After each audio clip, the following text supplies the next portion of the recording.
জব্বর খবর আছে, খাটাল রানী এতক্ষণে আমার নাম নিছে, মাতারি খেয়া দিল্লি পলাইছে, এখন আমার নাম জপিচ্ছে। উই নাকি আমাদের ডরায় না। শুনেন, আগে আগে শুনেন।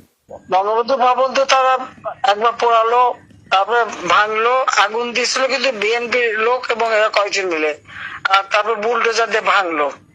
আর ওদিকে সেই কি পিনাক ভট্টাচার্য, ও কিন্তু ভট্টাচার্য না, ও কিন্তু হিন্দু থেকে মুসলমান হয়েছে, ও একদম জামাত ইসলামের নেতার মেয়েকে বিয়ে করেছে।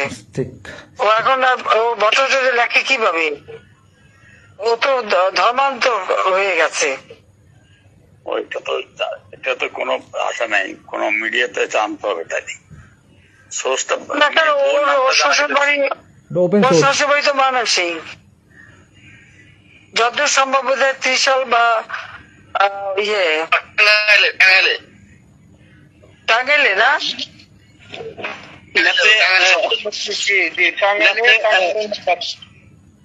জামাতে ইসলামের নেতা, না না জামাতে ইসলামের নেতা কিন্তু তার মেয়েকে তো এই বিদ্রোহীর সাথে বিয়ে দেবে না, নিশ্চয়ই তার মুসলমান বানাইছে। ইয়া ঘটনা হইতেছে, আমার শ্বশুর তো জামাত করতো না। মনে হয় আমার আর একটা বিয়া জামাতের নেতার মাইয়ার সাথে খাটাল রানী ঠিক করিছে। আলহামদুলিল্লাহ, জামাতের নেতাদের কন্যাদের কার সাথে আমার ঘটকালি করিছে আমাকে না জানায় না। তো ওই কইছে যে আমার নাকি ভট্টাচার্য নামটা ব্যবহার করা উচিত না জামাতের নেতার মাইয়ারে বিয়া করার জন্য। মাতারি তুই যে মিনাল কান্তি আর মোদির খাটকা পাইস, তোর নাম কি দেবো এখন?